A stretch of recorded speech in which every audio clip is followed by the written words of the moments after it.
The world outside is growing quiet, and a story is waiting for you in the stillness. Welcome to Midnight Murmurs Studio, your safe harbor from the noise of the day. Find a comfortable place, close your eyes, and let the story begin. Before our story begins, a gentle reminder for your peaceful rest. For the deepest sleep, it's best to keep your phone at a safe distance from your head. So please take a moment to place your phone on a nearby table or chair. And while it's in your hand for this last moment, a quick tap on like and subscribe becomes a quiet signal to us, a soft murmur in the dark that lets us know these stories are a comfort to you. It's what keeps our studio going. Thank you for that. Now, settle in and let the outside world fade away. In the oldest part of the city, where the streets were too narrow for cars and the gas lamps still flickered at twilight, there stood a shop that smelled of oak bark and beeswax. The sign above the door was shaped like a boot, painted in peeling maroon and gold. It read simply, Gideon's Bootery. Gideon was a man of few words and strong hands. His fingers were stained with walnut dye, and his palms were calloused from years of pulling needles through tough leather. He wore a heavy leather apron that had seen so much polish and oil that it shone like armor in the dim light of his workshop. His shop was a sanctuary of texture. Rolls of cowhide, calfskin, and suede were stacked against the walls in every shade of brown and black. There were jars of cream, tins of wax, and spools of thick, waxed linen thread. The air was rich and heavy, smelling of tannin and animal hide, a scent that was primitive and deeply grounding. Gideon did not make shoes for fashion. He made them for walking. He believed that the foot was the connection between the human and the earth. If the connection was broken, if the sole was thin or the heel was crooked, the soul would suffer. It was a stormy Wednesday night. The rain lashed against the cobblestones, turning the gutters into rushing streams. The city was hurrying home, heads bent against the wind. The bell above Gideon's door chimed, a lonely sound in the quiet shop. A man entered. He was soaking wet. His name was Thomas. He was a courier, a man who spent his life running messages across the city. He carried a heavy satchel over one shoulder, filled with urgent letters and parcels. But it wasn't the bag that looked heavy. It was his step. Thomas walked with a subtle limp. He dragged his left foot slightly. He looked exhausted, not just tired from the day, but tired from the years. He walked to the counter and slumped against it. "I need a patch," Thomas said, his voice breathless. "Just a quick patch on the left sole. The water is getting in. I have deliveries to make in the morning." Gideon looked up from the boot he was stitching. He peered over his spectacles at Thomas's feet. The boots were a disaster. The leather was cracked and dry, thirsty for oil. The heels were worn down to an angle that threw the ankles inward. The soles were paper thin. "Take them off," Gideon said softly. "I can't wait long," Thomas insisted, hopping on one foot to pry the wet boot off. "Just glue a piece of rubber on the bottom. That'll do." Gideon took the boot. He turned it over in his large hands. He pressed his thumb into the center of the sole. It gave way easily, soft as wet cardboard. "This is not a boot," Gideon murmured. "This is a sieve. You have been walking on the pavement with no protection. No wonder you limp." "It's fine," Thomas snapped, though he sat heavily on the customer's bench. "I just need to keep moving. If I stop, the messages don't get delivered." Gideon set the boot down on his workbench. He looked at Thomas with deep, gray eyes. "You are carrying the weight of the city in your bag," Gideon observed. "But who is carrying you?" Thomas blinked. He looked down at his damp socks. I don't know. I just walk. That is my job." Gideon shook his head. Walking is not just moving forward. Walking is a conversation with the ground. Right now, you are shouting at the ground, and it is shouting back. That is why your knees hurt. That is why your back aches. He picked up a knife, a curved, sharp blade used for cutting sole leather. "I cannot patch this, Thomas. The foundation is rotten. If I put a patch on this, you will be back in a week with a broken ankle." Thomas looked panic-stricken. "But I need them. I don't have another pair." "Then you will wait," Gideon said firmly. "You will sit in that chair. You will dry your feet by the heater, and you will let me rebuild the foundation. It will take time, but when you walk out of here, you will not be walking on the pavement. You will be walking on air." Thomas wanted to argue. He wanted to snatch the boot back and run. His mind was racing with a checklist of tasks he hadn't finished. But then he looked at the warm glow of the heater near the bench.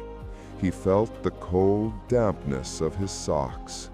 He looked at Gideon's calm, steady hands. And suddenly, the fight went out of him. The adrenaline that kept him running evaporated, leaving only a heavy, aching tiredness.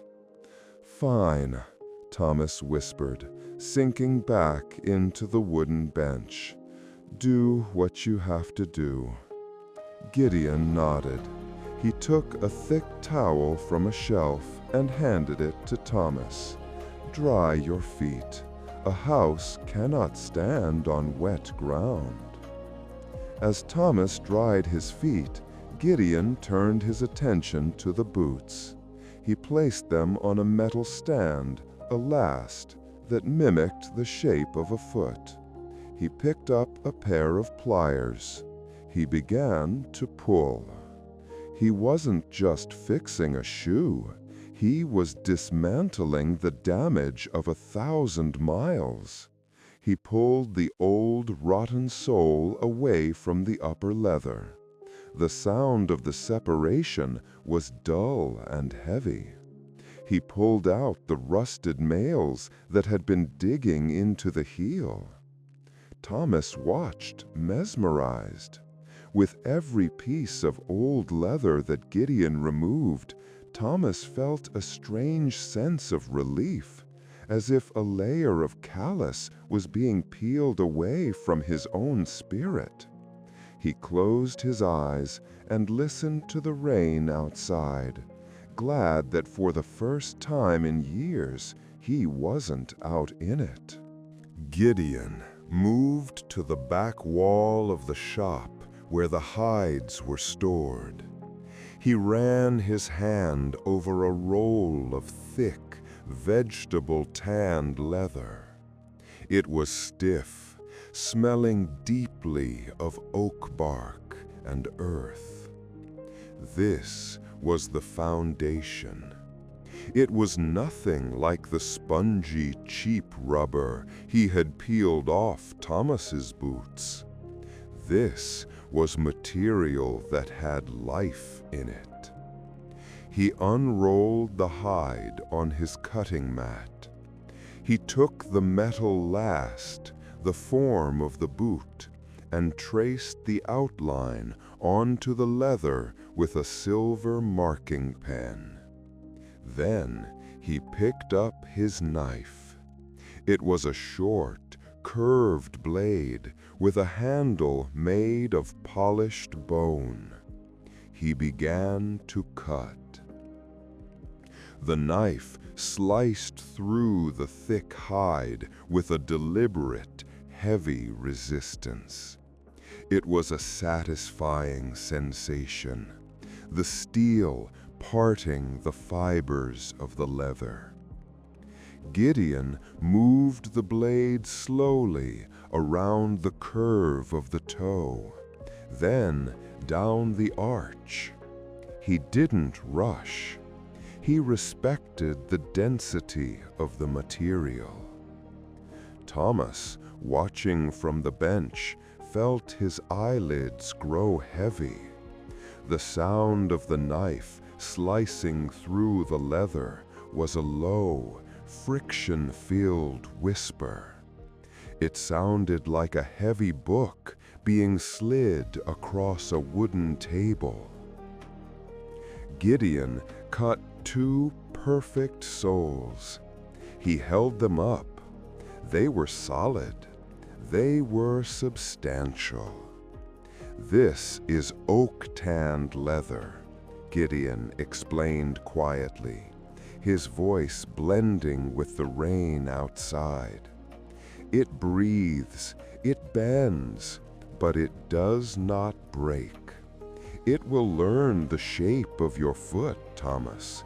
It will memorize your walk." Now began the stitching. This was the heart of the cobbler's art. Gideon didn't use a machine. Machines were fast, but they made holes that were too big. Gideon used the saddle stitch. He prepared a long length of linen thread. He ran it through a block of beeswax. The thread cut into the wax, coating itself in a sticky, golden layer. This would seal the holes and keep the water out. He threaded a needle onto each end of the single piece of thread. He placed the boot and the new sole into a wooden clamp that he held between his knees. He picked up an awl, a sharp, diamond-shaped tool used to pierce the leather. He pushed the awl through the layers of hide. It required force, a steady push that crunched softly as it broke through. Then the needles, one from the left, one from the right. They crossed in the middle of the hole. Gideon grabbed the ends of the thread and pulled. He pulled them tight, his arms extending outward like wings. The waxed thread tightened against the leather with a dull thumping sound. It locked the layers together with a grip that no glue could ever match.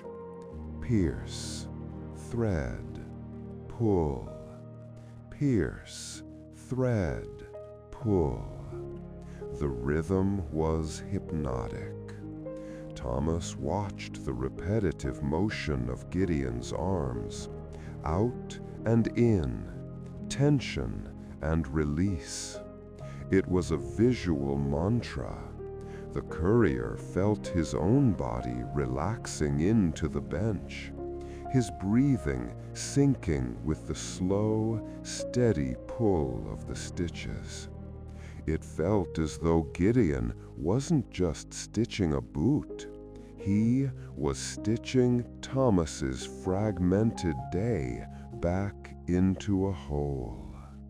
Once the soles were stitched, it was time to build the heels.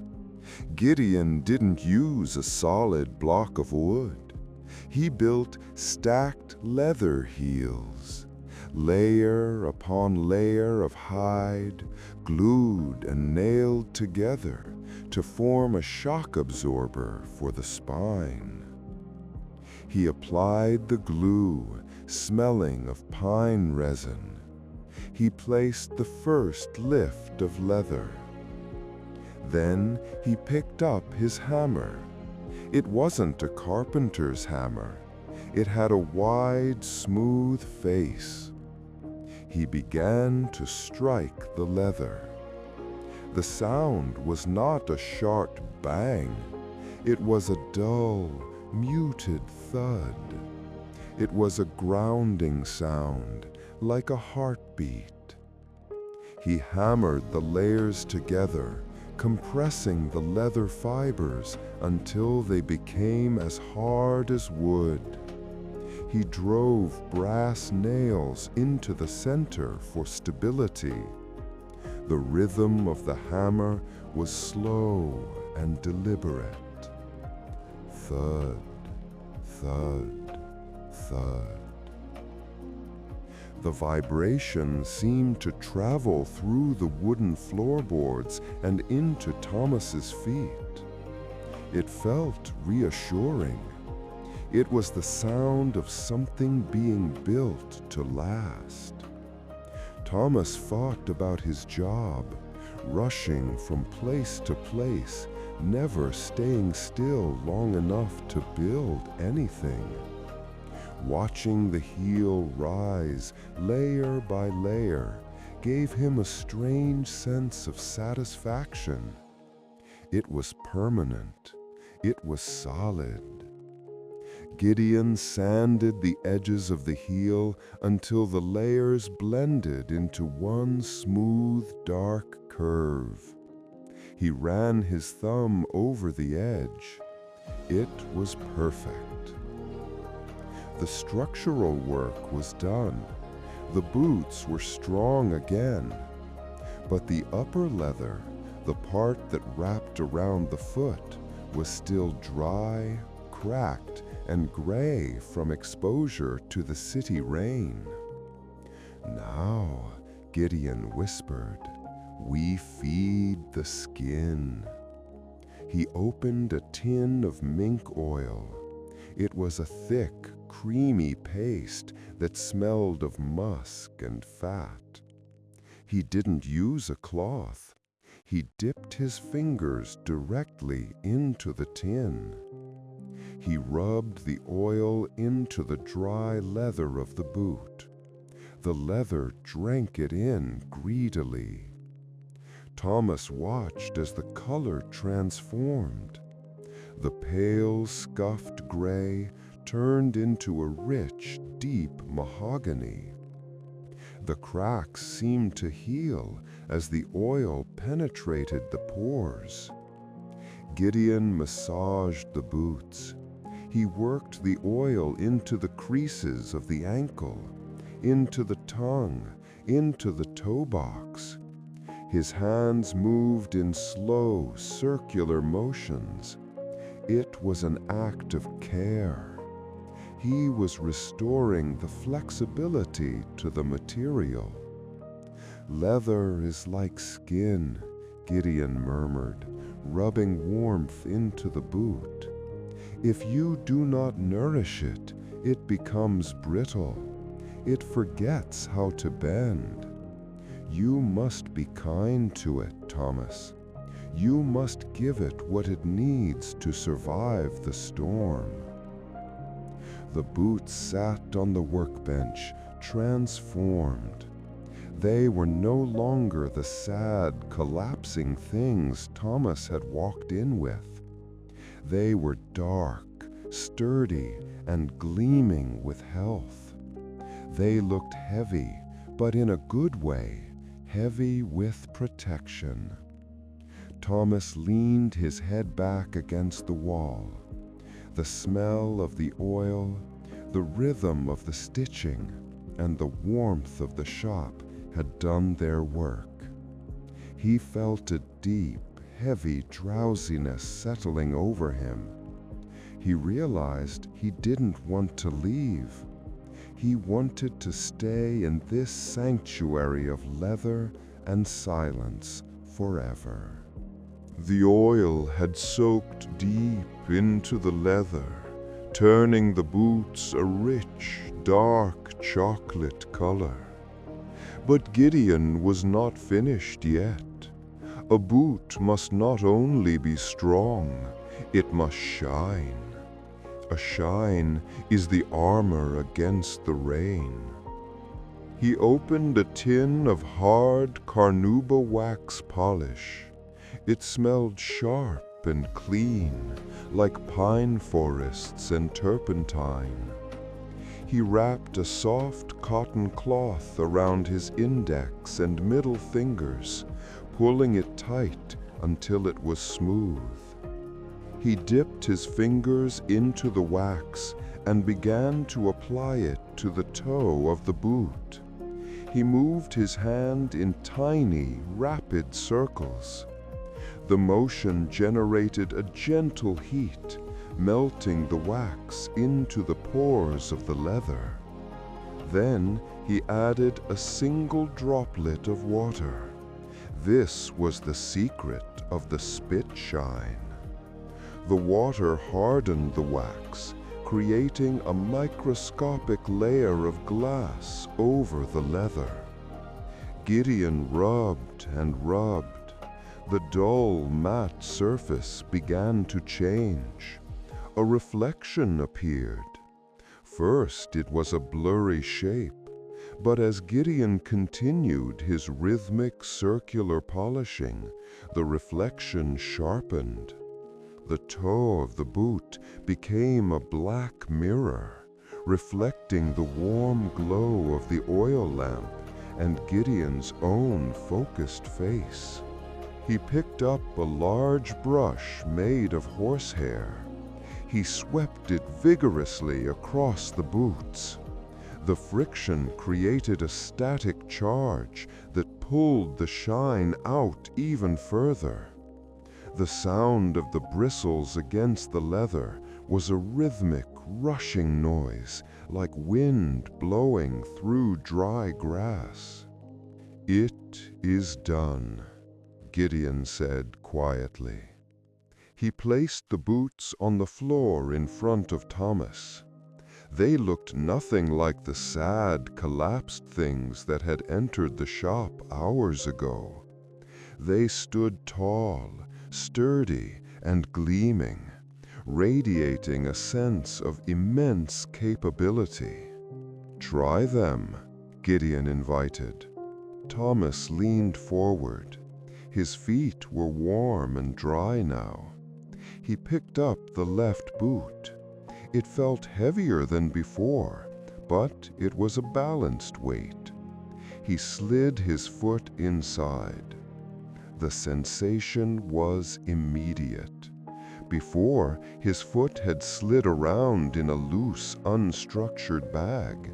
Now, the boot hugged him. The fresh leather lining felt cool and smooth against his sock. The heel cup gripped his ankle firmly, aligning his bones.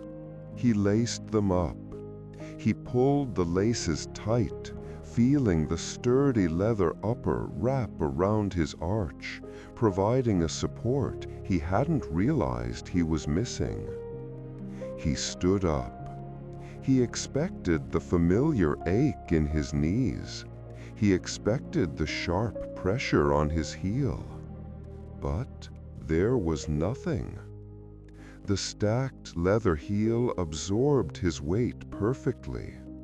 The oak-tanned sole was stiff enough to protect him from the floorboards, yet it had a subtle give that cushioned his step. He rocked back and forth on his heels. He felt tall. He felt solid.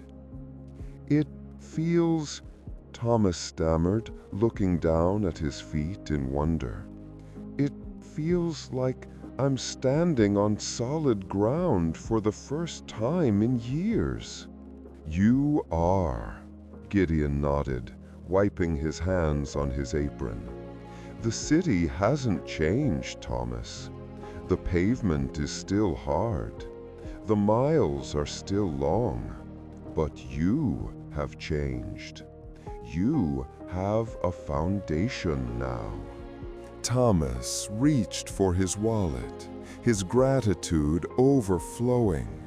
He wanted to pay double, triple what the old man asked. Gideon accepted only the standard fee. "I do not charge for the relief," he said. "I charge for the leather. The relief is yours to keep." Thomas put on his coat. He picked up his heavy courier bag. He slung it over his shoulder. Usually, the weight of the bag made him sag to one side. But tonight, with his feet planted firmly in the sturdy boots, the weight felt manageable. He felt balanced. "Thank you," Thomas whispered. "I feel ready." "Walk slowly," Gideon advised. "The messages will get there. They always do." Thomas opened the door. The bell chimed one last time. He stepped out onto the cobblestones. The rain had stopped, leaving the streets washed clean and glistening under the street lamps. The air was cool and fresh. Thomas took a step, then another. The sound of his new heels on the pavement was distinct, a solid, authoritative clack-clack that echoed in the quiet street. He didn't drag his foot anymore. He didn't limp. He walked with a fluid, rolling stride. He felt invincible, not because he was running, but because he was supported. He walked home through the sleeping city, enjoying every step, feeling the connection between his feet and the earth, grateful for the cobbler who had reminded him that to go far, one must first stand well. Back in the shop, Gideon watched Thomas disappear around the corner. He smiled, a slow shifting of his weathered face. He locked the door, sliding the heavy iron bolt home with a satisfying thud. He turned the sign to "Closed." He walked around the shop, extinguishing the lamps. The smell of the polish and the leather lingered in the darkness, a comforting, masculine scent. Gideon took off his heavy leather apron and hung it on its hook. He felt the fatigue in his own shoulders now. It was a good fatigue, the fatigue of creation. He walked to the back room where his small cot lay. He sat down and untied his own boots, placing them neatly by the bed. He lay down, pulling a wool blanket up to his chin. The shop was silent. The leather rolls stood guard in the shadows. The tools rested on the bench. Gideon closed his eyes. He listened to the silence of the city. He thought about the thousands of steps his boots would take tomorrow, carrying Thomas safely through the world. He took a deep breath. His work was done. The foundation was laid.